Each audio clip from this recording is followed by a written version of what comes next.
Let me welcome to this talk by Dr. Anupam Guha.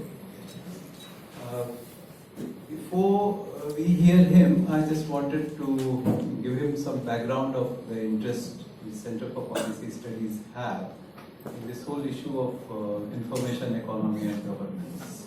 And sometimes in February, we had picked up this as one of our focus areas, and we had a very interesting brainstorming session, and from there on, this topic has kind of gone much farther than we had imagined, and we are very happy that this is a specific silo that the Center for Policy Studies is focusing on. One of the things which we had noticed was that there have been parallels between the physical world and the cyber world. Just as we had physical commons, we have information commons. We had highways, highway robbers and highway patrols. So similarly, there would be information highway, there would be information robbers, and there could be information highway patrols. In many cases, we see similarities which are worth exploring. On the other hand, IT is coming in governance and in public policy in a big way, but it is right now getting utilized or looked into much more by the corporate world, or if you please, the GAFA, the four big players. And civil society and governments, frankly speaking, don't have much clue as to how to regulate it or even how to manage it. Now, this is one context in which the Center for Policy Studies took a very conscious decision to get into this area. And interestingly, this is being anchored by two of our faculty members. One is from political science and one is from humanities. So that is Anush and Professor Shishir. And this is just as well because we need to look at this this new beast which is come amongst us, and we have to decide how wild it is, how much domestication it requires, and how do we deal with it. Anupam's interest becomes Anupam's background becomes extremely interesting in this context because not only he is a computer scientist working in artificial intelligence and computational linguistics, and he just did his PhD from Maryland in 2007, and he earlier did his MS from Georgia Tech, I suppose. Yeah. More interestingly, he is interested in and does outreach on the future social, political, and economic implications of AI. And I think that's where it brings CPS and him on a overlapping silo. And it is worth noting, this is what he says, especially both its oppressive and emancipatory potential for labor. We have presumed that AI has come in a particular way. It will work in the ways as to probably reinforce the existing inequalities and so on and so forth. And there is a certain amount of inevitability. When today it's very easy even to go to the field and talk to not just district magistrate, even if you talk to Tehsildar, you see another, they say AI aa jayega na to sab kar denge. So now we need to there's a need for some amount of sobering down, and eventually if IT spreads any which way, then there will be foot soldiers on both the sides. The foot soldiers on the side of equity and the foot soldiers on the side of or anti-equity, if I may say. And that battle will play out in pretty much the same ways as the equity, non-equity battle played out in the physical world. So it becomes extremely interesting to have someone like Anupam who is thinking about it. In fact, I asked him, computer wala banda hai, labor mein तुम्हारी नजर गई कैसे? So we will hear from him the story of उसकी नजर इस तरफ कैसे गई. Welcome.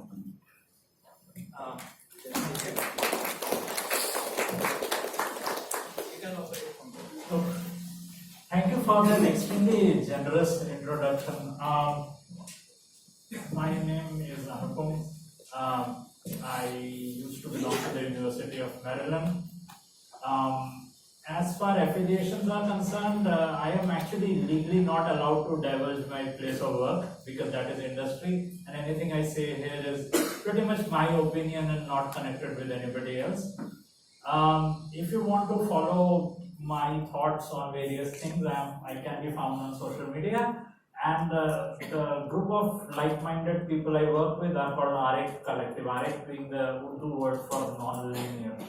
So, scientific-minded people who do not fall for the inevitabilist linear line when it comes to technology. Last 2 years has seen a lot of churning when it comes to AI. Pretty much all economies of scale have started to make what they call strategy for AI. And this has been very fast. It was not interrogated critically by the sort of people who should have seen it coming. In fact, I remember when Nirmala Sitharaman sent a notice to form the AI task force for India to invite public opinion. That notice came on some very decrepit website which was not seen by anybody, and it was like a 3-line page that this task force is forming, and nobody really responded to it. And within half an year, there was an AI task force tasked with deciding the fate of Indian labor, and that was it. That was all the public's involvement. And at some point, as an AI scientist, I started thinking a couple of years back that this narrative around AI is being formed by people who have a very warped idea of what AI is. And secondly, leave aside that idea, the fact that there exists a problem for which AI is a solution is often erroneous. Those problems are often not technological problems, and thus we are facing with a new kind of extractive phenomena called solutionism, and I would address that in my talk. So we should begin at the beginning. We should be very clear about what AI is and what it isn't. So let us begin with in most of my talks when it comes to AI and labor, I bring up this example, the thought experiment of the Chinese room. So a lot of you might have heard about the Chinese room thought experiment. Can I have a show of hands of those who know what I'm talking about? Alright, so enough people for me to explain this. Suppose you are sitting in a room. It's a magical room. No information comes out or goes in, save for 2 small windows on either side of the room. Inside the room, there is a magical dictionary which contains infinite pages but can be instantly opened at any page with any word in Mandarin, and its corresponding word in English. And you don't know Chinese, you can only see the symbol drawn, but you actually don't know what it means. You can see the drawn symbol and the adjacent English word with it. From one of the windows comes in a document with something written in Chinese. You look at those symbols, you open your magical dictionary, you find the corresponding English phrases and you note them down. You write it on a piece of paper and pass it through the other slot in the room. To an observer outside the room, something very interesting is happening. Translation. They are sending in Chinese and English is coming out. And the observer will not be very unjustified in thinking that the room itself is translating from Chinese to English. The room has some kind of intelligence and the room understands Chinese. All of these conclusions are incorrect. The room doesn't understand Chinese, neither do you. It just happens to have an infinite dictionary of all corresponding phrases of Chinese and English. Often this is what AI is. We are doing pattern matching and it has a very similitude with intelligence. And hence the phrase AI, artificial intelligence itself, is a bit deceptive. And unfortunately, the phrase itself has become the locus of a lot of policy making and we need to critically evaluate it. So you would have heard this buzzword being flying around everywhere, deep learning. Right? These days, if it is not blockchain, it is deep learning. Every third tweet is on deep learning. But it's not really anything very complex. It's a sequence of non-linear mathematical transformation. Data comes in from one side, gets transformed into something else.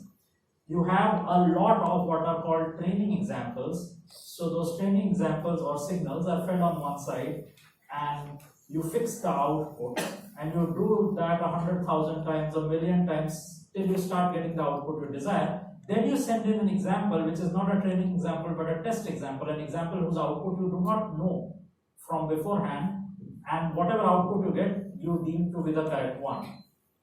This essentially solves a lot of problems. So things like face recognition, you have a million faces with their identities, you train your network through that, then you send it a face which it has not seen and it might recognize which one it is. But you do realize that this is not deterministic. You will get errors and you will not know when you will get the errors. And at best you will have a probability number that these are the amount of time this thing fails. But then again, that is probability, and it may fail more or it may fail none at all. And again, this sort of thing, while very important, is in the center of what a lot of policy is being made on. This is a slide which often floats around in AI circles. I don't know who I plagiarized it from, but they probably plagiarized it from somebody else. It's an old slide. What happened was that Dr. Minsky is one of the founding fathers of artificial intelligence. He was setting a summer project, and some enterprising student came to him and they asked him, "Sir, I want to do a summer project, a problem which can be solved in 3 months." And the good professor said that, "Well, I have a very simple problem. Perhaps somebody as intelligent as you can solve it in 1 month instead of 3. But you are a master's student, so here, take this project." And the project was to solve human vision, as in how do humans see. Dr. Minsky, of course, thought that this can be reduced to artificial intelligence. You see a bunch of signals and you classify them. Many decades have passed, more than 5-6 decades of research in computer vision. It's still an unsolved problem.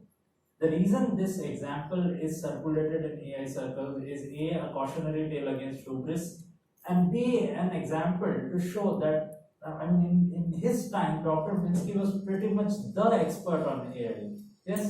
So when you hear people speak very confidently about AI, especially people who are not AI scientists, it stands to reason to question where is that optimism coming from on whatever they are theorizing.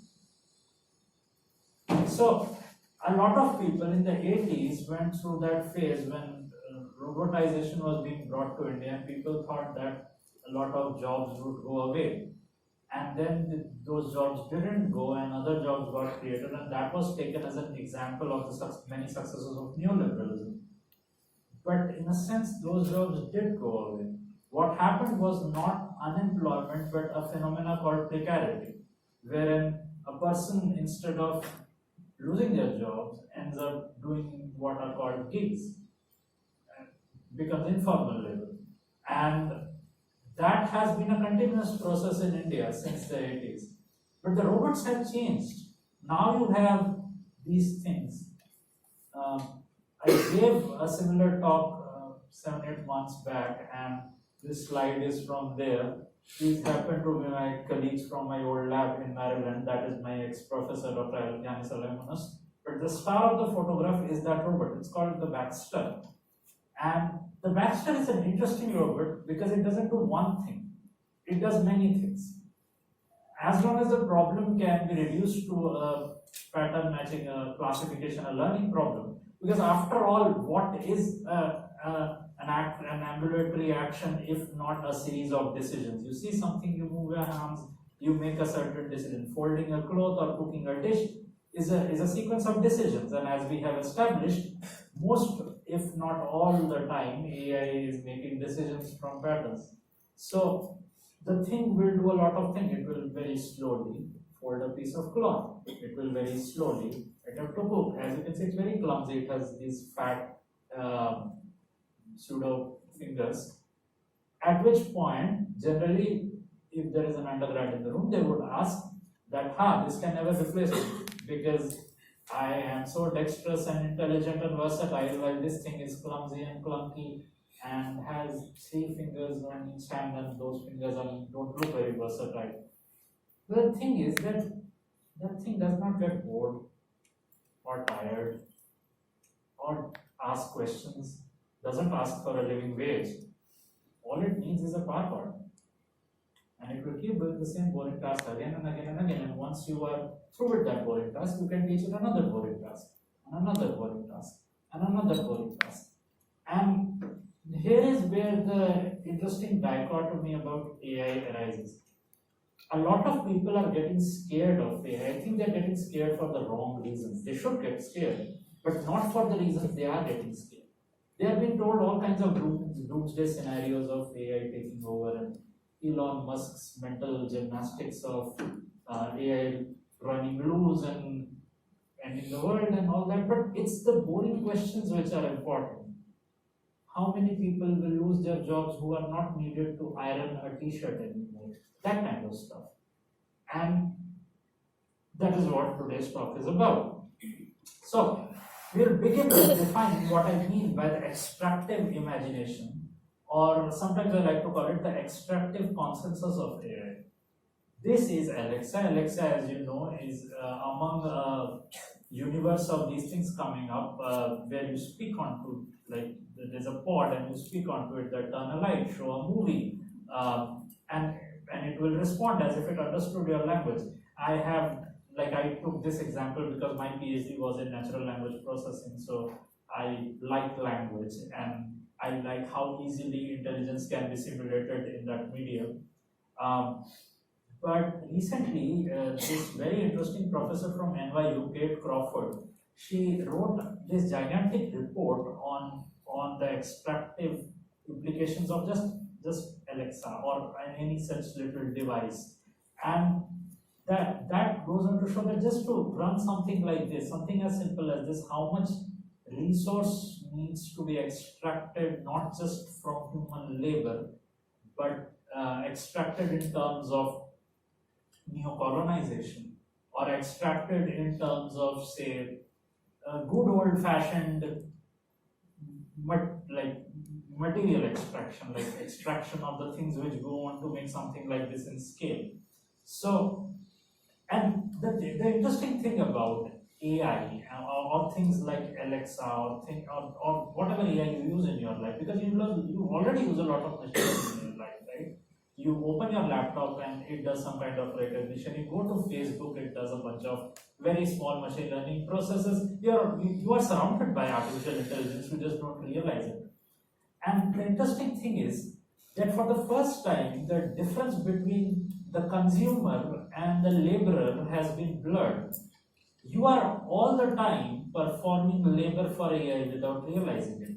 When you are on Twitter or when you are on Facebook and you are writing something, that is data, that is valuable, and that goes to Facebook or Twitter or whichever firm controls that platform, and then that is used to refine its processes, make it more valuable so that they sell the product back to you.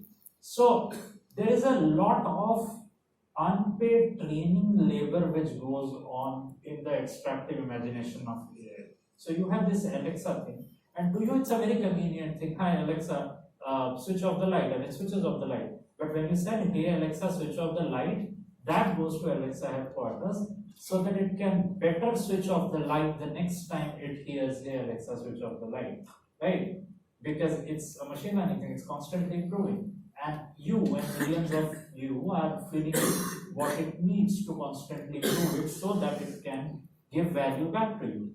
So that is interesting if you start thinking about it, because often with AI the question is asked, where does the labor come from? Isn't it all a bit magical that the thing is performing things for you without a lot of human effort? But that's not really true. Instead of a lot of hard work which goes on in like earlier machines, things like AI need a little bit of very cheap work from a lot of people. And often this work is extracted for free, unpaid or unrecognized labor, as the phenomenon is called. So, similarly, we come to the very real material consequences of extraction. All your smartphones and laptops, they are running on a lithium battery, and they are running on a machinery which uses a lot of rare earths. All of those rare earths are pretty much produced in China, and all of that lithium comes from very specific places in the African continent, from very inhuman conditions, I might add. And to make this economy work, it's not a choice. That kind of material extraction in those places in the global south has to happen continuously, just so you can tell Alexa to switch off the light. So there is a gigantic pyramid of labor, your own labor, the labor of the child laborers who are mining in Africa, the labor of those tens of millions of unorganized labor who are clicking away in click farms. There's a lot of hidden labor here involved, and hence AI is not magic, and this is something you need to internalize in order to understand. This is the first critique of this talk, that in order to even imagine an alternative vision of AI, an emancipatory vision of AI, you first need to understand how AI, or rather AI economies of scale, work right now, and how much of it is sort of alienated away from the consumer, and how much of a producer of value the consumer is. So this sort of thing goes on and on and on till it starts becoming rather weird. So you would have perhaps seen that very interesting video which has been floating around on YouTube, which is a video of a Amazon warehouse. So now they don't have humans in those warehouses. There are thousands of tiny little bots which scuttle around the floor and carry things from point A to point B. And there's a very interesting video on YouTube called "Humans Are Not Wanted" or something like that, wherein this person gives a very apocalyptic vision of AI, wherein he says that humans are not needed, rather that as workers you have become almost irrelevant, and soon the economy will not require your services. And the interesting bit about that video is that at some point in that video, the gentleman who is going through it says something like, "You may try to fight it, but it won't work. Like labor action won't work this time, because what are you even bargaining with? You have nothing to sell. They don't need you. So even if you form a union, what can you do about it?" And I disagree with that. However, that those bots scuttling around the floor, they are a vision of AI, and taken to its logical conclusion, it's a rather scary vision, because among the various publicly available patents of Amazon, there is this thing wherein they have replaced the bot scuttling around the floor with a cage in which a human sits and then controls many thousands of bots. So the job of the human all day is to scuttle around a warehouse floor, clicking buttons through a cage. It's a bit like Kate Crawford used this example in her paper on what she considers the extractive vision of AI. And I just thought it's an interesting thing to put in, that this is where alienation is going if the trajectory continues. So these are those little bots.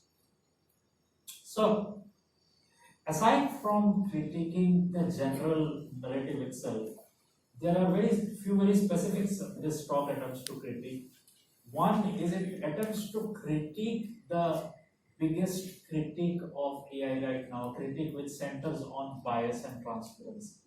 Secondly, it wants to critique another direction which has become very popular among AI policy people, which is where they talk about what they call artificial moral machines or artificial moral agents.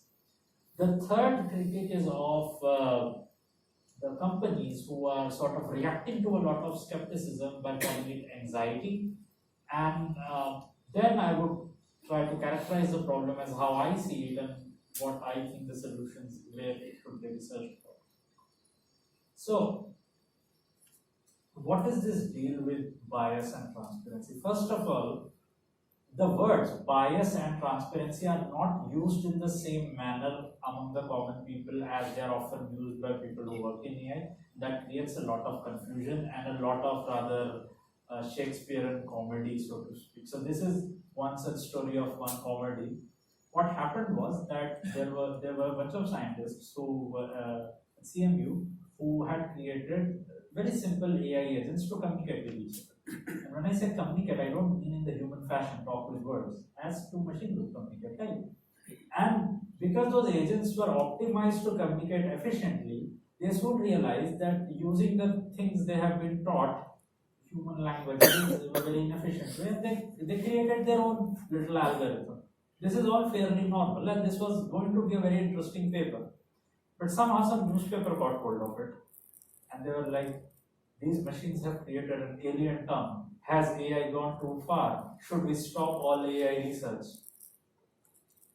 So yes, AI systems should be transparent, but the way a lot of people understand transparency is not what it means.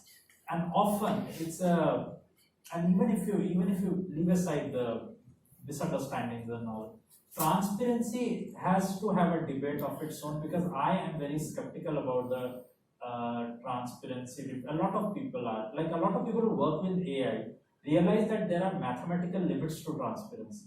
After a point, us as AI scientists don't understand our machines. And we will be the first people to tell you. Policy people can keep shouting for transparency all they want, but we don't understand our machines. It's as simple as that. And aside from like banning AI research, there's really nothing you can do about it. Like this whole demand for transparency after a point is a bit facile, I would say. Same with bias. There is a lot of research going on, like there are a lot of circles which critique AI which are talking about bias. And I would say that it's an important discussion, but I would also say that it has been fetishized to the point that it's reproducing oppressive structures, and here is what I mean. So Google, or rather Alphabet or ABCD or whatever it has decided to call itself these days, it made something last year where after the yellow-haired gentleman won in America, it was like, we are going to stop racism. And how, sir, are you going to stop racism? We'll make this magical thing and it will tell you if a piece of language is toxic. Alright? And then it made this thing, and let's have a look. Race war now is 24% toxic, but Jews are human is 72% toxic. See, the problem is not that it's bad AI or something like that. It's just the difference between those of you who are fellow linguists, the difference between syntax and semantics. The AI is trained to detect certain patterns, right? It's not a refined thing, it doesn't understand or know anything. So, the common reaction to things like this, and there are a lot of things like these floating around in the internet, perhaps I should have put in a few more examples, but there was this meme on Twitter a while back where they tried to show that how Google Translate is misogynist, wherein if you use a gender neutral language like Turkish and say like they are a doctor, it will translate to he is a doctor and she's a nurse and things like that. And the reaction to things like that is, oh, this thing, it's racist, sexist, it is a bigot, the machine is a bigot, and we need to improve the algorithm. And that is nonsense. The machine is not a bigot. The machine is learning data from the world is bigoted. You can't improve those machines after a particular point because the training data itself is noisy and bad. And if you start making demands that you should have clean and perfect training data, that's not happening. If you know how AI systems are made, a lot of data is basically scrapped from public offerings. So, my problem is that when you center this debate around bias, you already say that in this example, policing human speech by the use of AI tools is okay as long as the tool is good enough. And that I disagree with.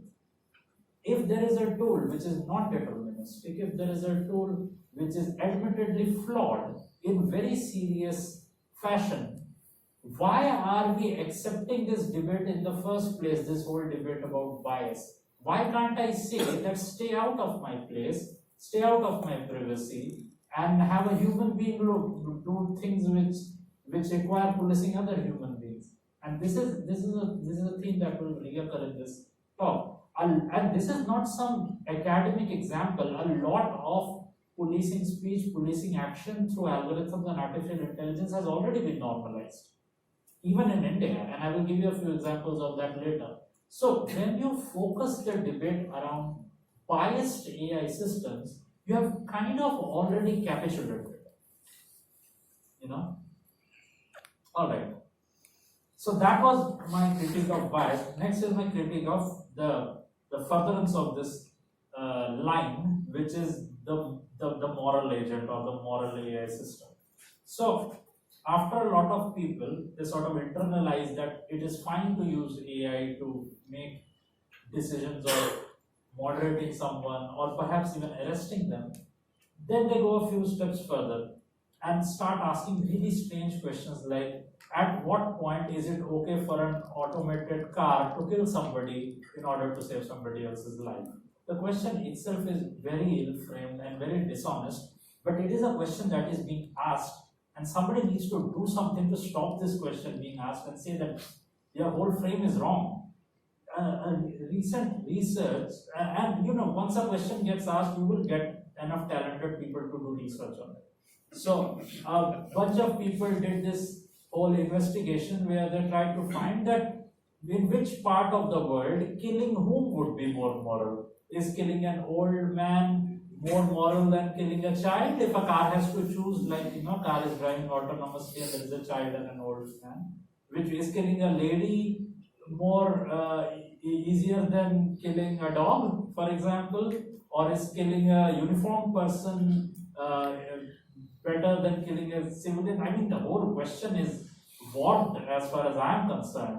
And I would ask, why are we imagining autonomous vehicles as cars rather than, say, trains or buses?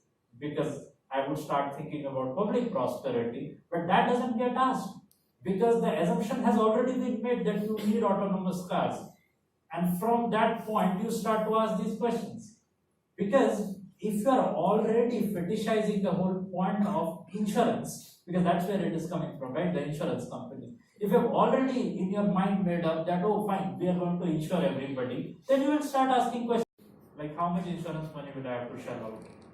So that is the problem with designing moral agents. Do you ask your lawnmower to be a moral agent? Do you ask a toaster to be a moral agent? But suddenly you want AIs to be moral agents. And nobody finds anything strange in it. The whole conversation is already there. Normalized, people are merrily debating upon it, that how do we make it a moral agent? Korea, South Korea, their best university wanted to research on how to make moral killing machines, literal killing machines, weapons of war which would be autonomous, and they would teach it how to morally identify non-combatants from combatants. Thankfully, a lot of people put their foot down and they were like, okay, this is going too far, and the UN issued a decree and enough people boycotted them and they were forced to withdraw it. But if you were to go and look at the United Nations video, which is sort of like a propaganda video where they are like haranguing against killing machines, the video itself is such childish propaganda that you will laugh. It's a video called butchering robots or something like that. The whole video shows a bunch of drones flying around indiscriminately killing people, and then, is this what you want your future to be? No, but I don't even want this question to be asked in this way because the imagination you are sort of normalizing is not good. That video is kind of like the statement somebody once made to the author of that book which was made into the movie Full Metal Jacket, and the statement was, there is no such thing as an anti-war movie. If you make an anti-war movie, that's a pro-war movie. Don't make movies about war if you are against war. Because no matter how you portray it, it will look cool to somebody. So you make a video of robots going around butchering people, somebody somewhere is researching on it already, even if this university has closed down. So let's get closer to home, let's get closer to India, and let us see the things we are normalizing over here. So this notice, tender, whatever comes out, and they want somebody to build for them aggregator platform which finds various data, public data from various internet sources like your Twitter profile, your Facebook profile, etc., and create what they call a 360-degree view of people who are creating buzz across various topics. So my peer and colleague Vidushi Marda, she works for Article 39. She completely tore into this report and she used this example, and she was like, first of all, even if you ignore the privacy angle, and I'm not ignoring the privacy angle, we'll come to that. How, like, at every stage of profiling somebody, when you are profiling, you are using bias. Like when you ask somebody to say, does this look suspicious or not, the whole framework of gender, caste, class, all that come into play, right? And you want to sort of mine their data from public and create 360-degree view of people who are creating buzz across media. If you don't find this problematic, you should. Now let us come to privacy. See, the internet, when we were young, when I was 10 years younger than I am right now, it used to have this informal fundamental right we all kind of agreed on, everybody on the internet. It was called the right to be forgotten. And after a point, you will be forgotten. And that is good. But in this age of screenshots, nobody gets forgotten, do they? And that is a problem. Because now we all are sort of culpable in fueling stuff like this. When they talk of Foucault's panopticon and things like that, it's not just some dystopian dictatorial government observing all your moves or something. No, often it is very simple, very prosaic things like these, that hey, we want a social media aggregator, people will go make it and nobody will think any the worse for it, and then policy will start to come out of it, and then you will realize that, oh, okay, that was wrong, it shouldn't have been done. Same tender. Identification of fake news with particular focus on such conversations in social media. This is a huge problem because, as I have told you before, even well-defined AI problems are non-deterministic, right? Fake news is an ill-defined problem because it has always existed. Of course, WhatsApp exists now, but propaganda has existed as long as politics has existed. But if you want to make an AI system which sort of automates the process of detecting propaganda, you have created a problem much bigger than the political propaganda to begin with, because A, all the idiosyncrasies of the system has gone in, whoever has built that system. Secondly, who is using that system to police whom? And who ends up getting arrested for something they didn't even do? Because now they are dealing with an automated, non-deterministic, random, vengeful God, basically. Right? Because who are you going to petition to? This is some machine which said that your thing is fake news. You can keep arguing, you will be in jail, and then you will be arguing, no, this was not fake news. And this has already happened in the human sphere. You see, whenever something bad happens, the knee-jerk solutionist comes out of most urban people. So when this vitriol was going across the internet, a lot of people have, we need better, more stringent laws, let's arrest all the trolls. And then a report came out recently. Do you know what kind of people got arrested? Not people like you and I. People from the most marginal positions in society. The poorest people. The people from the most weakest demographics. And this always happens. You create a system which is not deterministic, which has too much unsupervised power, and then you paint an AI over it and make it worse. Okay. This is from the Planning Commission. Now it's not called the Planning Commission, now it has changed to Niti Aayog, but the Niti Aayog's report on AI. And they quite openly say sophisticated surveillance system that could keep checks on people. I mean, they are being pretty open about it. Isn't it about time people realize that what they are pushing for, and perhaps the time has come to have conversations on these things seriously? This is not something academic, like I said. So the Punjab police force has already started using AI system to detain and arrest people. And this has been praised in media, it has been there racing by people, but they are now using image recognition and things like that. But the thing about image recognition, and I will keep repeating it again and again, full of idiosyncrasies of the person who made it, prone to error, non-deterministic. And then you have the biases of the police, who themselves are quite a biased lot against certain demographics of people. You give them this machine which in their mind at least is something magical and is easing their labor, they are going to use it, and they are going to use it with quite a degree of zeal. So this cartoon from the XTCG comics, our field has been struggling with this problem for years.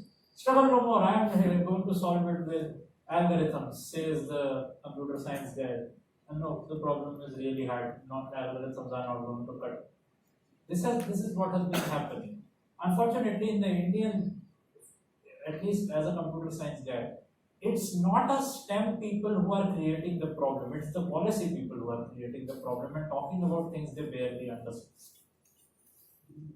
Now, that was my critique of AI as is. I want to now move on to AI as it will be. And the biggest critique there is against this impassioned positivity that exists in the policy circles, that somehow, magically, the economy will keep chugging along as it always has. And that deserves to be torn into bits, that idea.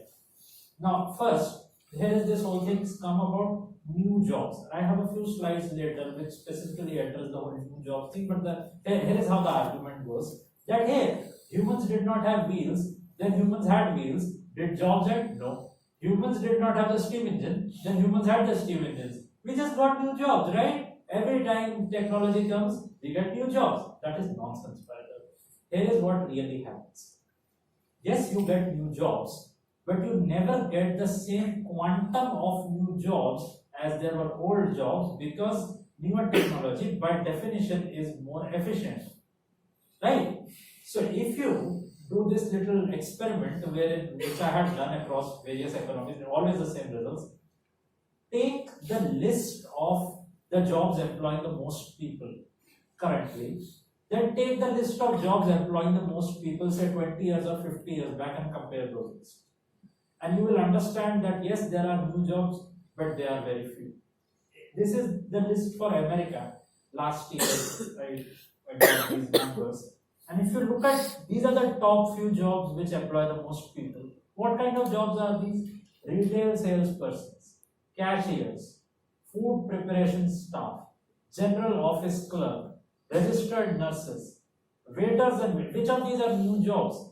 Even 100 years back you had waiters and nurses. Even 100 years back you had customer service representatives. If you go down this list a lot, you will finally find something like computer engineer. And this is true no matter whether you look at global north, whether you look at global south. And we have not even started talking about AI, which replaces jobs in toto, not in the sort earlier technologies did, because earlier technologies were making things more efficient. AI has that added attribute that it can replicate labor. Remember, it can in a very versatile manner learn, even if that learning is limited, as we have discussed. Earlier machines did not have that. They would perform one task as was given to human. And by the way, this trend of boring jobs sort of surviving, that increases the more you go towards global south. So in India, which job still exists the most? Agriculture. employs half of our labor force, has existed in some manner forever, and after that it's mining, and after that they, like the 8 largest sectors, none of them are either immune from automation or interesting or new in any particular way. So this is what the AI task force report, remember Nirmala Sitharaman's report we talked about. This is what it had to say about this thing. AI will disrupt jobs in some sectors, but at the same time, with historical experience and technologies, it will create jobs. A true statement, but a misleading one. Yes, it will create new jobs. The question always is, will those be enough? Collection, archiving more data, etc., etc., etc. Above all, AI may in fact be essential to retain the competitive edge. You know what is interesting about this sentence? It's opinion. You know what they say about opinions. The whole report doesn't have anything which sort of validates this opinion. But this sort of optimism exists in all policy circles when it comes to AI. And the question arises, where does it come from? So recently, World Economic Forum finally tried to put some numbers into papers. That report did not exist last year, it exists now. And they claim that AI will create around 50 million or so more jobs than the 58 million new jobs by 2022 compared to the jobs it replaces. It will create 58 million more jobs. But then you start reading that report and how they arrived at that number, and things start becoming very interesting. So here is how they came to that conclusion. They found the CEOs and the HR heads of the most important tech companies on the earth. They sat with them and asked them, how many people will you let go, and how many people will you reskill, and how many people will you hire, and then they subtracted the numbers to arrive at that figure. Now this becomes very interesting, because most people, as far as I know, in India don't work for a global tech conglomerate, and I believe that even their jobs can get automated. Secondly, when they were talking with these CEOs and these HR heads, opinions, those CEOs and HR heads are imagining the economy and the market to stay exactly the way it is, and they're like, oh, we will, when this technology comes, we will reskill this much, and we will let go these many, and we will hire these many. And where does those numbers come from? Like, when you start demanding scientific rigor from reports like these, things start to fall apart, and this whole optimism thing starts getting into question. Now, Stanford also made a similar report, a very optimistic report, which was like, AI jobs have increased quadruple in the last 3 years. True, but they were always very minuscule in the first place, and they have kind of plateaued. I would know that, I am a part of that job market. So the EPI people sort of trolled them, saying, how big is AI related development? Not big at all. It's a very small number. You can get 400% improvement in that number, and then a 300% loss of that number, and nothing really or substantial has changed in the market. By the way, do you want to know how Stanford made its report? It's even more interesting than the WEF report. They counted how many new AI jobs are posted on LinkedIn. That's all they did. Scientific rigor. But not all of WEF's report is useless, I would say. At least they go into, when they talk to these HR people, they ask, what do you want to do? Like, do you want to automate, or do you want to retrain, or do you want to expect existing employees to pick up skills, or do you want to outsource, or do you want to hire temporary staff? Things like this. The interesting bit about this is that all of these factors are sort of not counting externalities. Here's a good example of an externality. Suppose automation happens, and suppose in reality, these big tech conglomerates, they start to retrain their employees and start to sort of, condense a lot of work they do, start to chop down on blue-collar IT work. That is the same blue-collar IT work which is outsourced to India. So you might have this phenomenon of sort of reverse jobs flowing back to the global norm. And that is the sort of thing these reports kind of ignore, because they are looking at the industries in isolation, but these industries work at scale, and they work across very disparate economies, and those are often sort of ignored in these policy reports. Now, when it comes to India, the most interesting thing was and always will be the automation of agriculture. Because ultimately that is going to happen. It will happen because capital will push through. It will happen because it will one day become too cheap to not happen. And it will happen because the, the, the people in whose interest it will happen, they are the ones holding all the cards. So, is that really that bad? I mean, if you think about it, agriculture in India has this dual problem. On one hand, there is a huge glut of landless agricultural labor, right? On the other hand, there is actually a lack of labor in agriculture, lack of trained labor to do agriculture. And AI, in a sense, could be used to get food security. That is where I guess my line on this is that labor and work are not things which automation or its movement should decide. But if you decide to use automation correctly, you can get a lot of productivity. So instead of talking about bias, we can start talking about power. You know, how much things will be, how much value will be generated, because then we can start talking about who gets to keep that value, which is the interesting conversation when it comes to AI. So, agriculture and AI have started on a very promising note in India. A lot of big companies actually are helping farmers now, and then of course they have their own interests, but they are now advancing these numbers that we have done this research and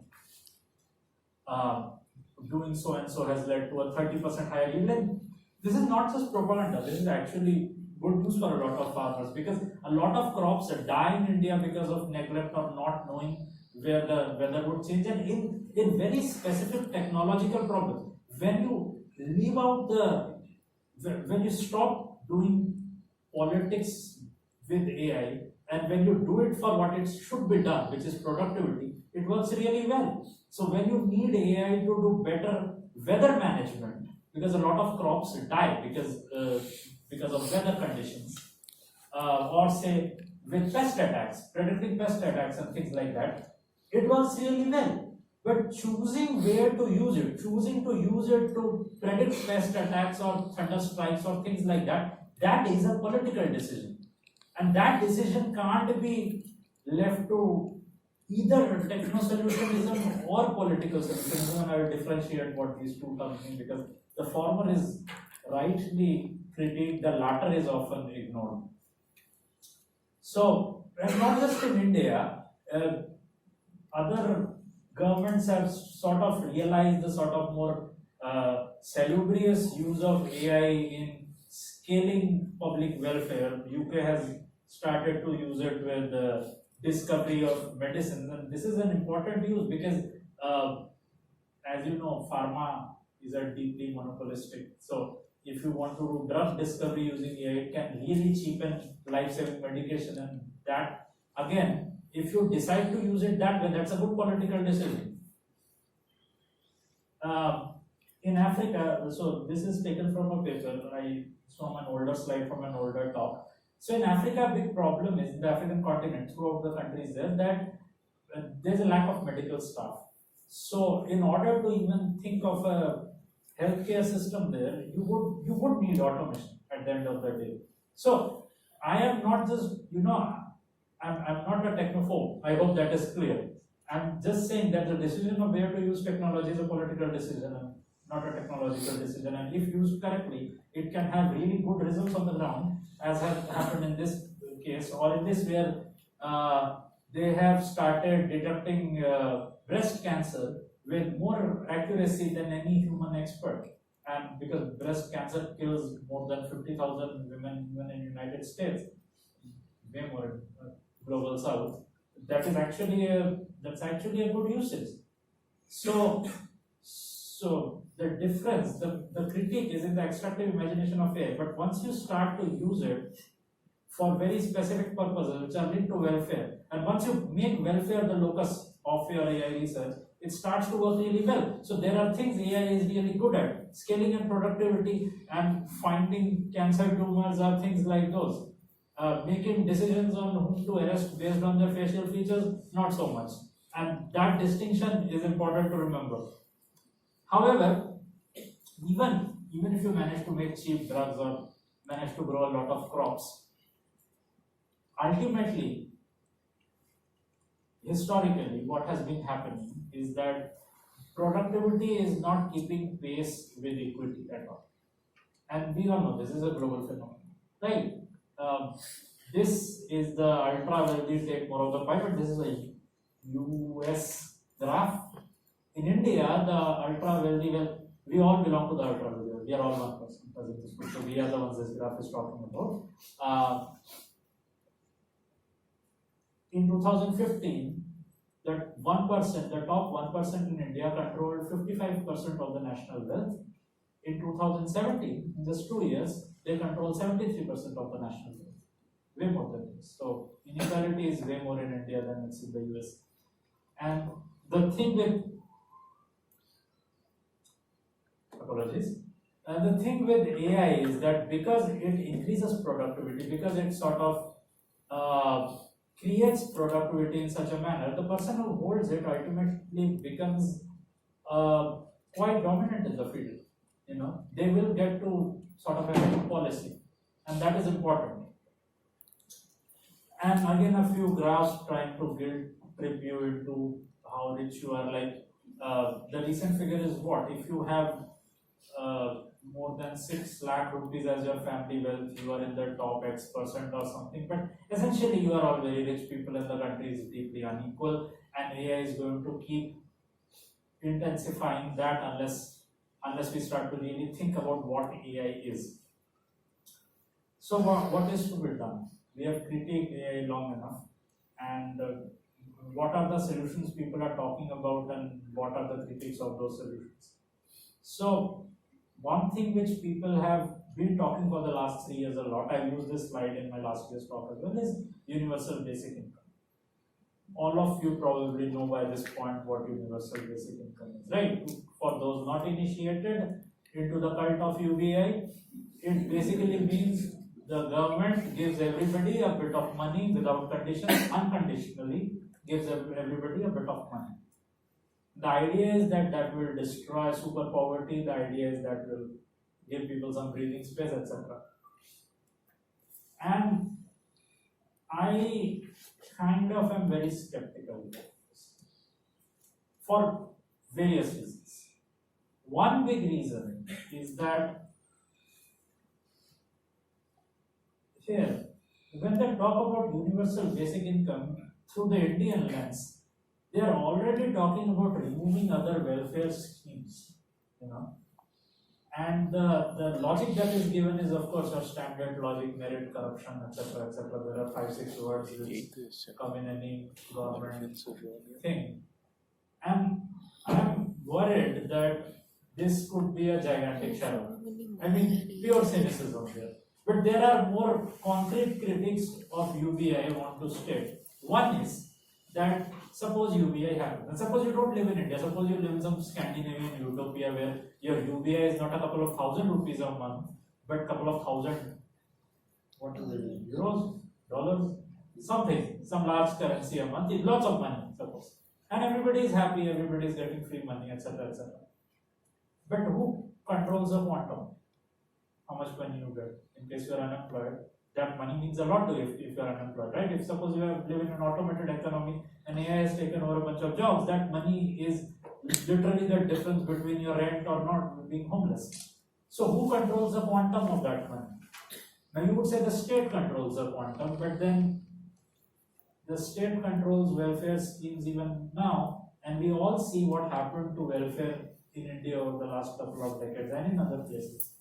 Because ultimately, if the money is coming from super taxing the super wealthy, they control the quantum.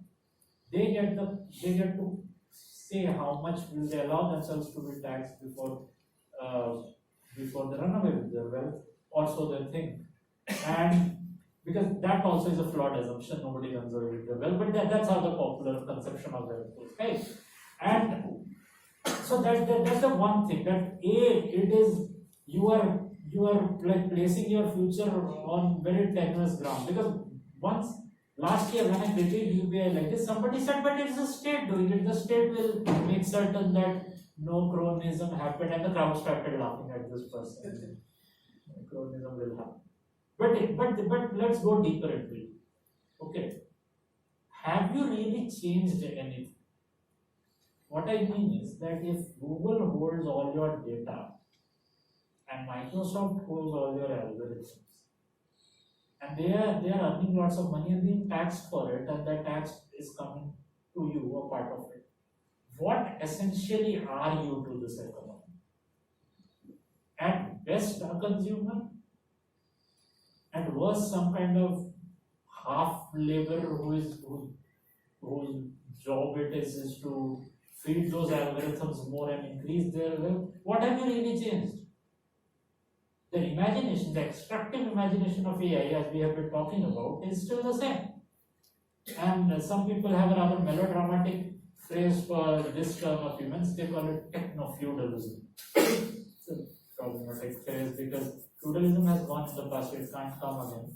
But where they are coming from is that the relationship between the rentier and the renter in this economy, in the Uber economy, so to speak, is basically feudal in nature. You don't own anything, you rent. And the person who gives you for rent earns wealth by that rent. The essential basis of the feudal economy.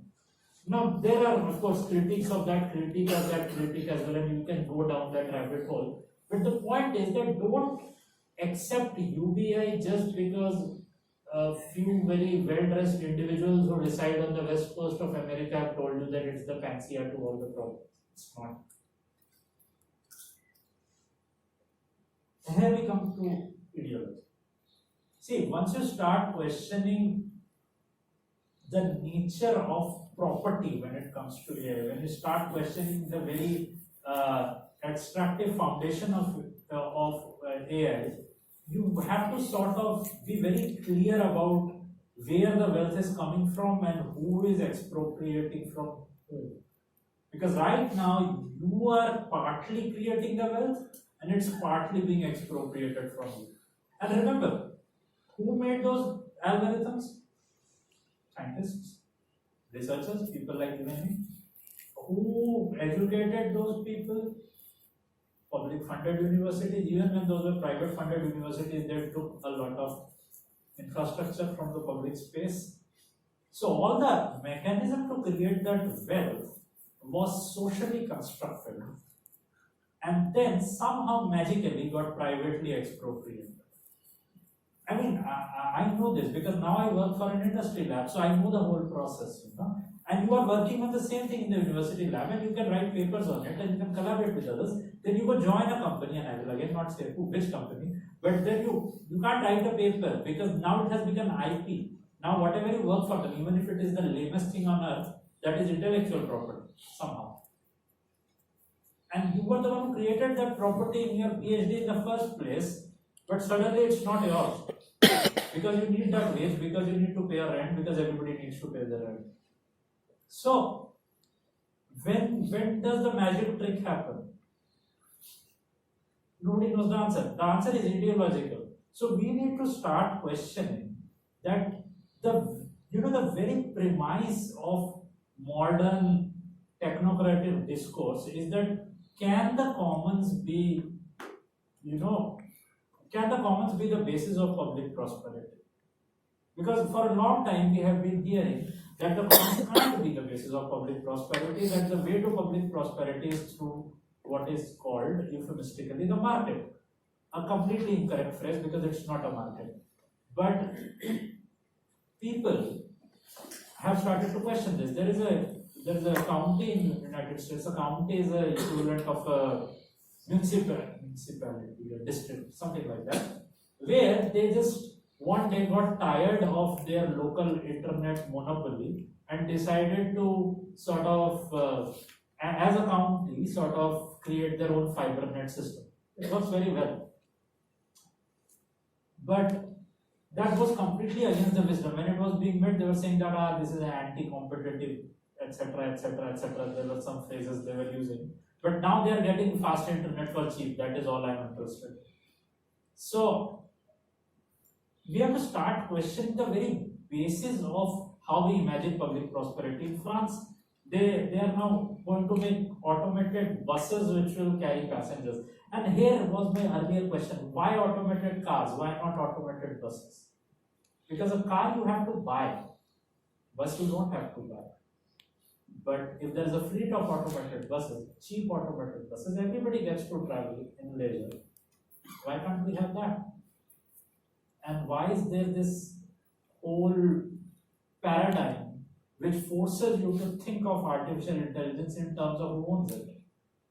That is why, and that is what my argument was about, that if that algorithm is created socially, if the data is expropriated socially as we have established, because even right now you are not getting paid for your data, it's not a private property. And we can go deep into what the CIS walas are saying and the Menti walas are saying and the India Stack walas are saying, and we can argue till we all fall down. But the simple fact of the matter is you don't get paid for your data, right? So the data you are giving for free from what that data creates. So last year, a lot of people, including me, one of my dogs, started talking about the cooperative model of AI. That why can't people who create these algorithms, who are a part of the pipeline of creating all that valuable data, why can't they collectively own the systems they create? Right? And I'm very happy that I spoke about it, but then it seems that some TCS research person wrote a paper on it, and this idea doesn't seem to be as weird as it was when it was first proposed. So people are thinking about this. Completely different imaginations of artificial intelligence which are not owned by anybody, or at least owned by the people who do labor for it. So the question, whenever the question of cooperatives or worker run or worker owned anything is put forward, somehow, and I know it's not a perfect solution, and I will tell you why it's not a perfect solution also, but before I cut my own argument, the one facile argument which is made is that they won't work in a competitive market economy. This is a completely false statement. Cooperatives have run most healthily in market economies. You all eat a certain butter every day that is run by a cooperative, Amul butter. There is this company in Spain, the Mondragon Cooperative, owns billions of dollars, employs tens of thousands of people. All of the people it employs owns the company. It's like cooperative of cooperatives. Why can't we have these things for AI? Why can't we build an infrastructure of AI from the ground up by the scientists and the researchers and the consumers and the users who are using those platforms? It is possible, and it can run. Now I will tell you why cooperatives are not the answer. Because even if you have cooperatives, you still have the problem of commodity. You still haven't decommodified AI, right? You're still selling it, buying it, etc. And when you have commodities, you have the market forces. So in the worst possible instances, you can have 5 workers in an AI company who all own the company as a cooperative, sitting down one day very sad and giving a secret ballot which one to fire.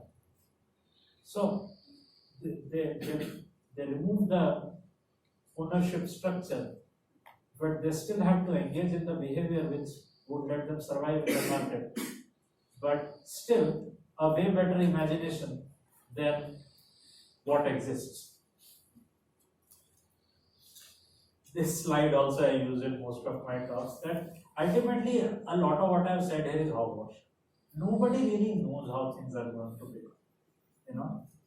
And when helicopters were made, people used to think that people would ride on those helicopters, throw bombs with their hands, and that didn't happen.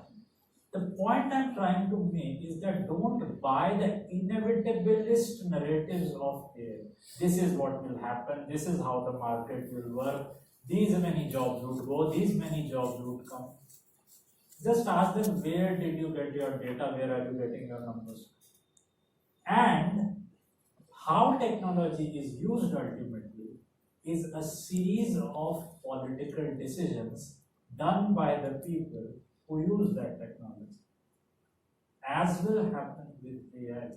So so that is where I differ from that gentleman who made that interesting YouTube video saying humans are not wanted. No, humans are wanted because humans are the ones who would decide how AI will be used. Perhaps for collective gain, if everything goes according to how I want. So don't fall for the humans are not wanted trap. Humans are still very powerful and can take political decisions to shape their future. Thank you. I hope ultimately the team has been harmony. I am Anupam Guha, and you can find me on Twitter, and that is RX Collective. You can find it. Take questions.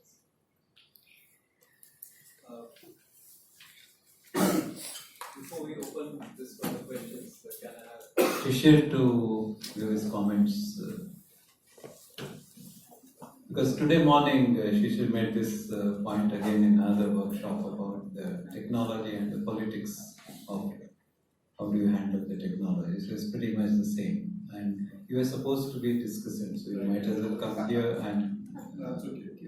I was actually there's another series of talks and discussions going on in data center. I'm involved with that. So there's several strands in your work and your presentation. One which is sort of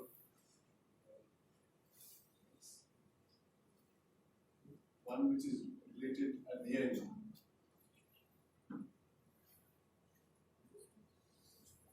नीचे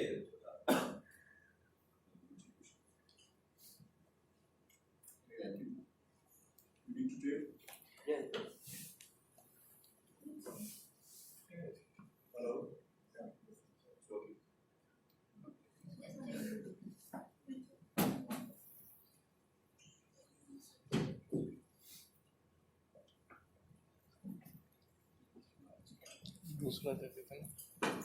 So, to sort of take from the sort of latter part of your talk about the issues of governance and cooperatives and the idea of the commons, which in a way you sort of you had a critique of the market, you had a critique of the state. I mean, you did say that you were kind of cynical about what the state could do, the crony state and the laughter that we have about that the state can never ever not be crony. Right? But I'm just trying to imagine, so because part of my work and my interest is in the information economy and sort of how do we, and AI obviously is one part of it, but how does one begin to imagine the digital infrastructure, the information economy structure going forward, right, for a country like India? Some of the argumentative, what's proposed, some models are, for instance, what is coming out of Europe, maybe, what is coming out of US, and maybe China, that's not really a model. But given where India is poised, the idea that you're saying, a little later, which is how does the state respond in a way to these new technologies, right, is something of considerable interest, and I think it is also in a way underpinning some of your thoughts, right? That the collective nature and ownership of AI, and not just AI for that matter, maybe algorithms and other things, right, can make a difference in terms of how do we sort of utilize it, or how do we imagine its further utilization, right? Or use. So that's one part I found very useful and interesting, because as we're talking about privacy, we're talking about localization of data. What we will see is a more richer debate about these questions of what to do with information and data, etc. So that's one thing I found very useful. The other part, I think, I've also not thought through very carefully the whole UBI thing. I sort of appreciate your critique of that, but I'm also, given the play that is happening in India on agriculture particularly, right, state after state, which is suggesting that a certain kind of giving of to farmers income, but which doesn't really address the underpinning that, right, post-liberalization there has been a decelerating capital formation by the state. Capital formation in agriculture has been going down, right? So income levels of farmers are affected because of the several decisions that we made now for over 20 years, right? So politically, I find that there is a possibility that all the subsidies that are again every year before elections, etc. The play that is given, that one is seen to be favoring a certain farmer constituency. All of that politics can perhaps be put in a starker perspective with a certain understanding of UBI. It may not be implemented, but how does one begin to position oneself with vis-a-vis going forward? The possibility that I can give you, money into your bank account is, it's possible now technologically, but putting into, deeper relief, sharper relief, how does the state treat its citizen is something that is, UBI may or may not be, taken on board, but I think it provides a political relief and understanding of what is happening with the relation between state and citizen. Right? So these are two threads. Sorry, I was a little late. I didn't, catch the earlier part.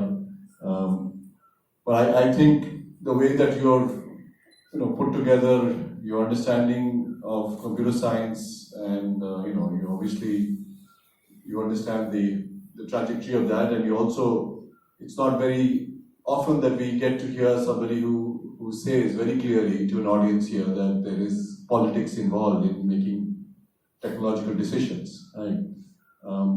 We tend to keep those silos very neatly and conveniently separate. Right? And I'm very glad that you're putting it together. Hopefully there'll be questions on that.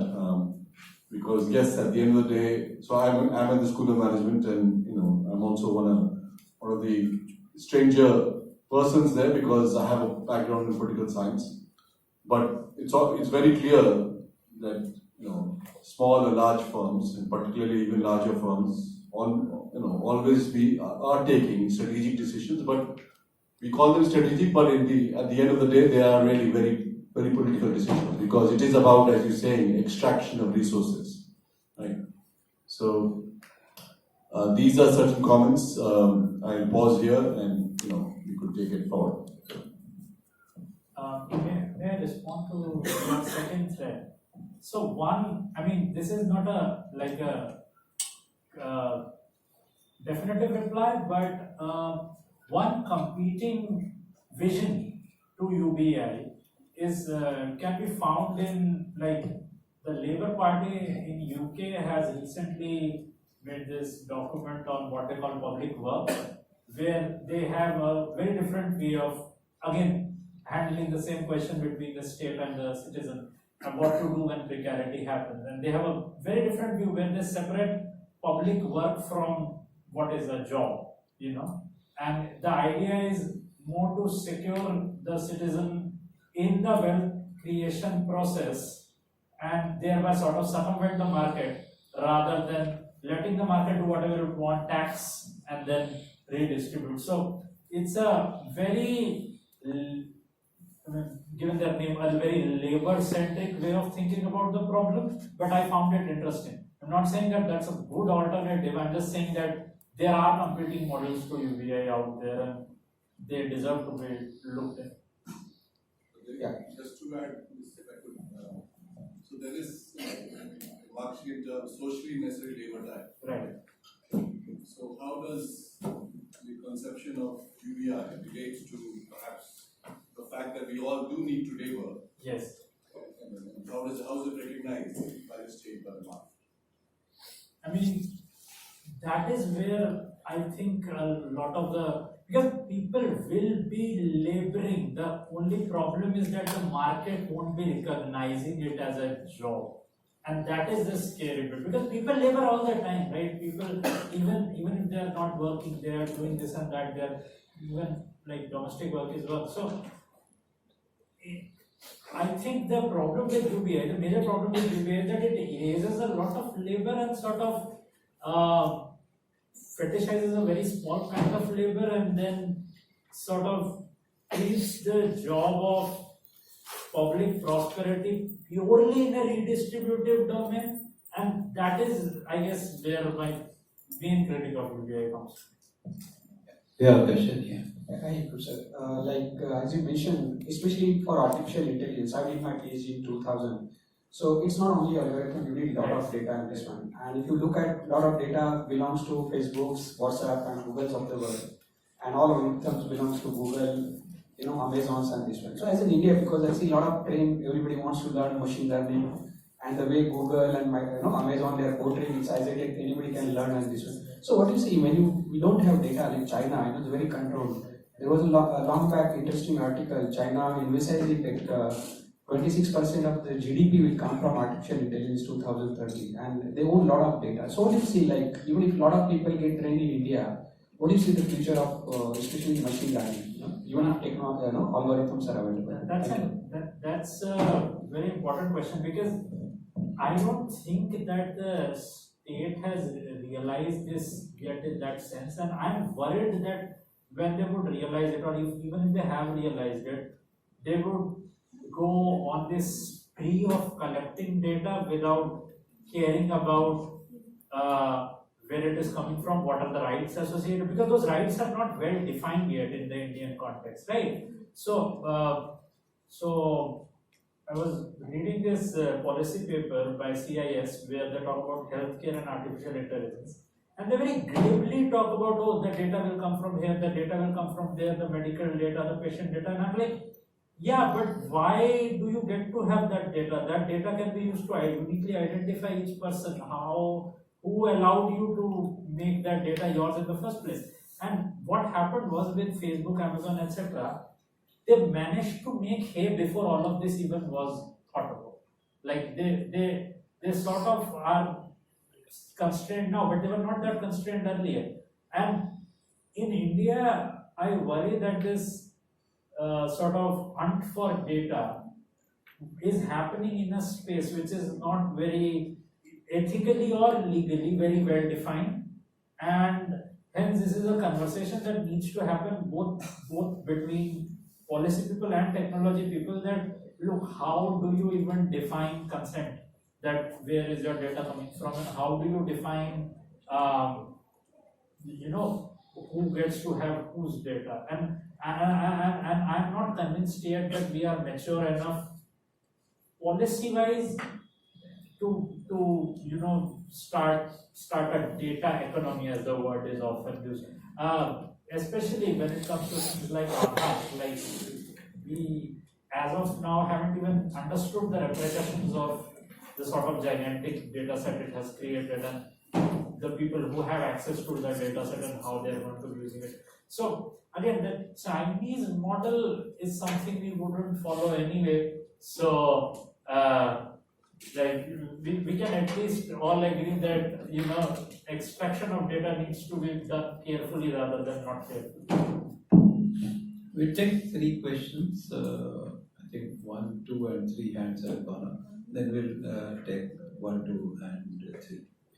So my question is related to my future livelihood and many of who are here, their livelihood. What is the future of the organization of research? Because a lot of data and algorithm is with corporations, and pretty much this is what researchers do, that they collect data and they classify, pattern it. So now, they cannot collect the kind of data which corporations already have, and they have the ownership of algorithm. So what is the sort of future of university and organization of research?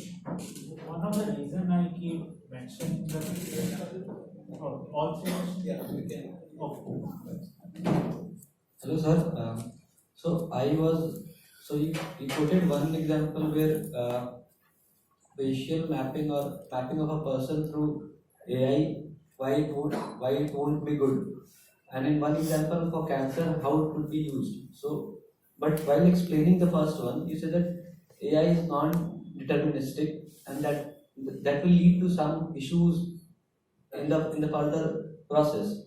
But in the second case, that too may come in the process, and how do you see? Is it just a privacy issue or it's something else?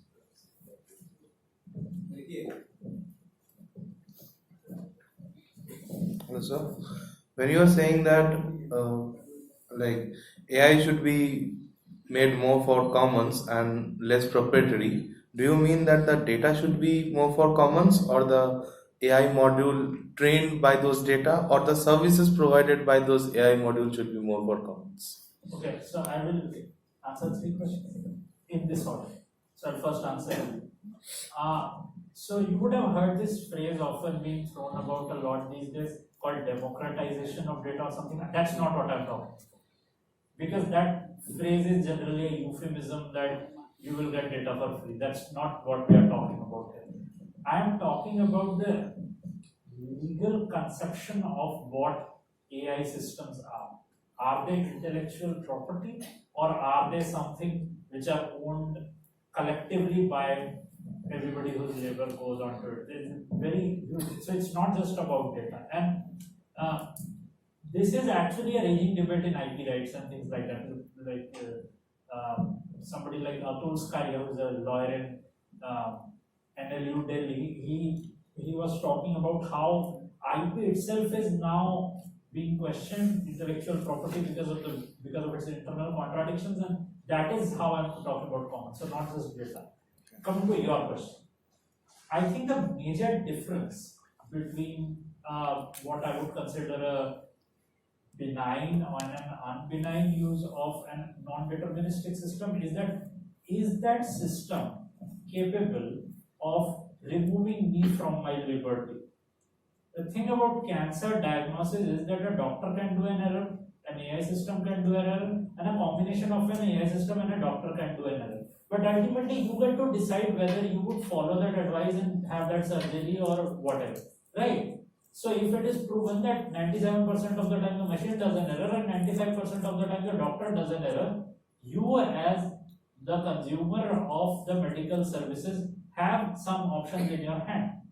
The police are not giving you options. The police are a meta level above you. The police or the bureaucracy or the insurance company or the state or the whoever can be the deciding factor between you and some liberty you are part of. Even your boss, even your company's boss, same thing. Because if your boss decides to throw you out of the company or not give you a job because of your some AI thing, giving him a different thing for you. So coming to your question, unfortunately I have a very sad answer for this from my personal experience. I am not a professor right now. Why? Because I applied to a bunch of places and it's way easier to get into the corporate than it is to get into academia when it comes to, and this will keep increasing because A, they have a lot more money and they have a lot more data and they have the will to influence politics. And the last part is, I think, the most important, because what has happened is that even academia is being corporatized when it comes to research.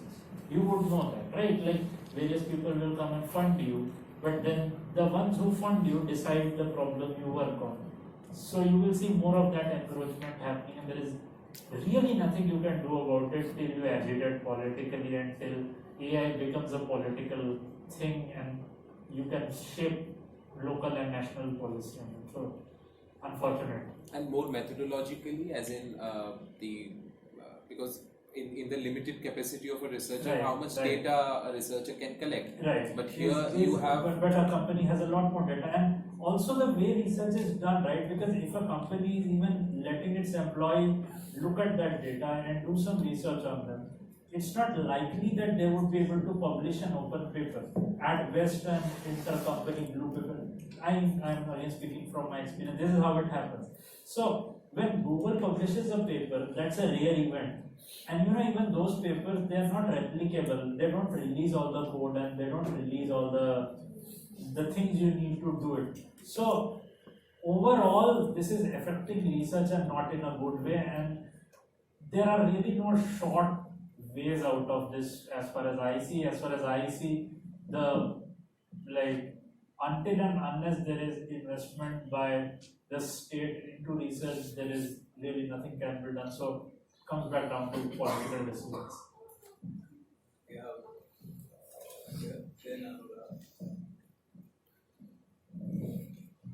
So my question is regarding like you are a computer scientist, but how do you create an environment in a engineering institution or a university where engineers or computer scientists have that political consciousness or understanding while making that decisions about research or about technology or product development? So it's more about education. That's a good question. So I have two political questions which are related to the onslaught of AI. One is how do you destroy precarity? Because you can't have a civilization where everybody or a very large number of people live in this precarious sort of mode. And the second question is how do you break the monopoly of all these big companies which have currently captured not just your data but the entire infrastructure on which data actually flows?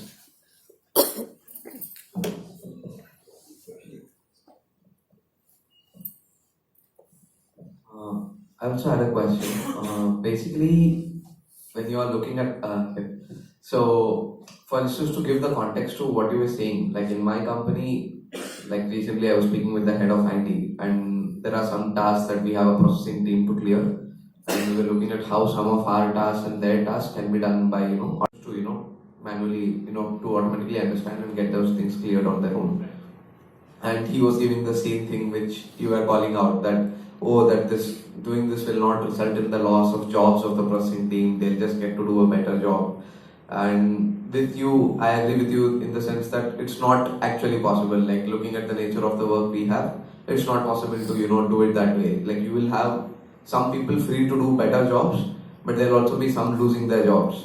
And the only solution I could think of to this was something similar to what New Zealand and a few countries are doing now, experimenting with a 4-day and 3-day work week.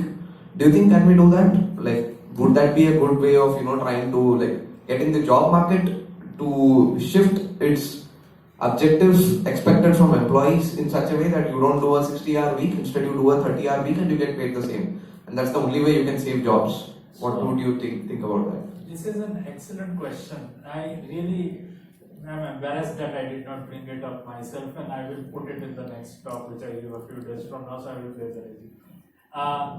So, in the labor movement of the past, the 8-day week was a strategic aim. The 8-hour work day, the 8-8-8, right? The 8-hour to work, 8-hour to sleep, 8-hour to do whatever you want. That used to be the labor thing. So, I don't want to use that phrase because we are not dealing with unions here, but from a very trade union-y point of view, that is a very good tactic. I mean, that is a concrete tactic you can fight on, and that is something which a lot of people would be enthused by. So it's going to work in the short term. Like a lot of people would say that, hey, less hours a week is something easy. But I would caution against, because that it's in a different way that is kind of like UVA. You have free time, good. But you haven't changed the who owns what system. Your boss still gets to fire people and you don't have a say in that. But as far as within the structure of how things are, I think that is a very good tactic. So tactically that makes sense. Strategically you need to have more tools. Coming to the two questions you have asked, first of all, precarity. So one of the things I really like about AI is that if you kind of for a minute ignore, and you can't really ignore the politics, but if you can just try to isolate the the utility from the politics, the good thing is that it can produce a lot. It can replicate stuff. It can very cheaply replicate stuff. It can replicate mental labor, which used to take a lot of people to. So, in a sense, in the right hands, like by right hands I mean not the hands which own it, the second question of yours, in those right hands, it could create enough to end precarity in the sense that it could create enough public prosperity that precarity as a concept would become obsolete. Now, how do we get it from the hands it operates into the right hands? I don't know. That's the political question of the day, I believe. Like, I don't think that politics happen because you volunteer to do politics. I think politics happens because a situation is presented to us, the situation is impossible, and because the situation has become impossible, something better needs to happen. So, I think the situation has become impossible. And because the situation has become impossible, the second question you ask becomes an important question, that it has to be done, right? That is the answer to the slide, that what is to be done. It has to be taken out from those few hands into the hands which are democratically controlling it. Now, coming to your question, what do we do at the? So you are asking a very important question because you have organized a return all over it. How do we organize? What do we? And I know this is a very hard question because I was a STEM student. Okay, I was a BTech student from Delhi, not even from IIT, from a very like third tier college, completely reactionary crowd. And I know that the humanities people, they often like laugh at us and they're like, haha, these politics happen on the ground, unlike certain people. But how do you prevent this depression from setting in? Because there is this lot of that, I can't do anything, this is not my problem, I want to get a job. That is what the engineering bachelor student is primarily think. You get through that, they will organize. So I think instead of talking about big ideals, big political ideals, talk about what matters to them, jobs matter to them.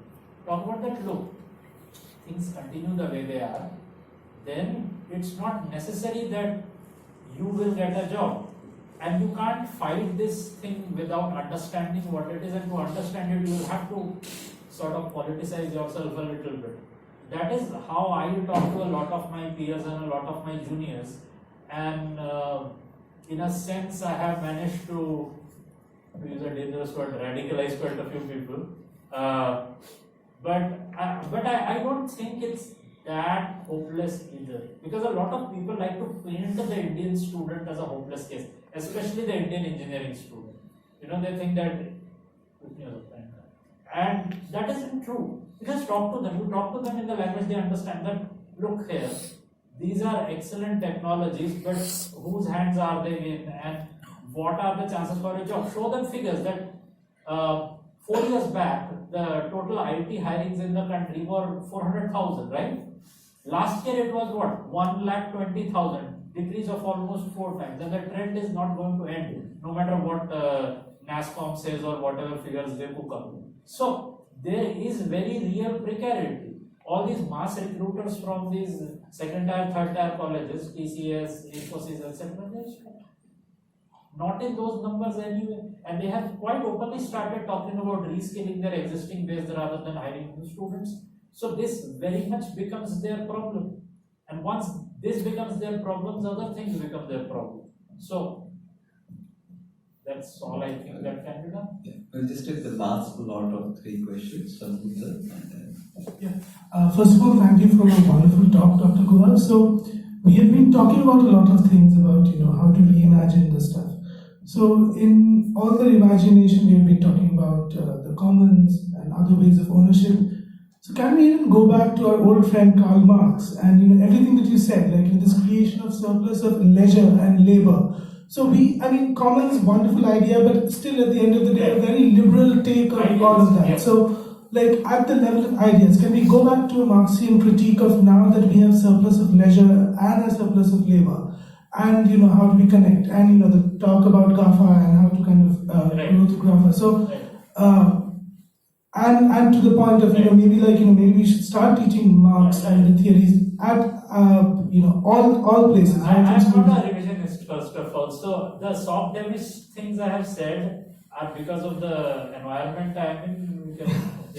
I am not a soft dev, first of all. So Thank you for clarification. That's I am a really nice. Nusselbergist actually, and a lot of this talk was based on the whole idea of the expansion of capital. So I agree, but I also think that to create that environment where consciousness comes about, because you can't really organize without consciousness, right? Spontaneity happens, then organization happens. As the gentleman has said, how do you create that? Because right now there is so much precarity that the working class is atomized. It can't, what is happening in this country and in other countries. So I think that to even reach that point where people start thinking about in class terms, in who owns what terms, you first need perhaps the 4 hours week and the other, what you call, they are not liberal, they are soft debt, they are left to liberal, they are the left arm of capital, but they are not liberal. So you would need those things as stepping stones to the point that there is that what he describes as the sort of the beast of the time, that kind of thinking comes about. From what I have seen in India, especially, not in other places, but in India, historically, the political or rather the electoral left sort of did a lot of wrong decisions when it came to technology, especially in digitization era. And those errors need to be rectified. And to rectify those errors, you first need to figure out, I think the primary question is, how do we give the working classes a chance to breathe, and then they will do the organization. You won't have to go teach them anything. It's going to happen. So, and when I say the working classes, I mean the student class within it, like as a part of the working class. So that is where I stand. So a lot more can be done when and you got the reference what is to be done. But what did the bold man say? There are two kinds of compromises, right? One compromise is thrust upon you, and you work in that compromise till you get to the point where you can do something. The other compromise is selling out. We just don't sell out, we keep working with the first compromise. This is the last question. So my question might sound a little strange in the sense that I am unable to understand as to why we are so afraid of sort of giving power to technology companies when we do that in other spheres of life. For example, economics. World Bank and the economists of the country decide a lot of, they perpetuate a lot of social injustice. Similarly, the lawmakers of any country, not just our country, they hold power over creating what laws we are. Similarly, the police. So there are a lot of human social structures where we have exactly the same issues. I can sort of reframe your entire talk, replace AI with, let's say, problem with economics, problem with law making. But so I'm wondering whether at the heart of the matter is whether there is a human to blame. With an economic, if an economic policy goes wrong, I have a human being whom I can hold accountable. But over here, what we are skeptical about is whom do I blame? Is that the only difference? No, I think there is another difference. I think the difference is. So why are you sort of? Yeah, I get the question. Worried about World Bank making a policy which sort of ruins Africa? Right. No, first of all, so you made an assumption that I'm not worried about the former. So I am. So like the talk exists as itself. It doesn't say that extractive capitalism is okay and extractive techno-capitalism is the problem. No. Extractive capitalism is a problem. Extractive techno-capitalism is a further problem. Now, where is that is the heart of your question, right? The qualitative difference is what you can call is the the not the extinguishing but the weakening of labor as a class to resist it. Till this level of automation happened, you always at the end of the day have one playing card in your hand, which is the creation of value. So if you stop creating value, you can negotiate. With the degree of automation we are seeing now, and what will happen, a lot of that bargaining power is going to end. So the class conflict may end on the other side. That is the thing which scares me. That I have no bargaining power with the World Bank economic policy. I mean, you as an individual don't, but you as a member of a class, you as a laborer, you labor as a class. I mean, of course, with high finance that has ended a lot, and finance. That's what I'm getting at. Yeah. In all social structures of human beings, Yeah. there are these sort of centers of power, and I mean, there's that. I think we can take this offline. We are essentially saying that if one more exploiter is added, how does it matter? But his point, I think I'll just add this. I mean, he had a point when you're talking in terms of cancer detection or police making a choice. The problem which is coming here is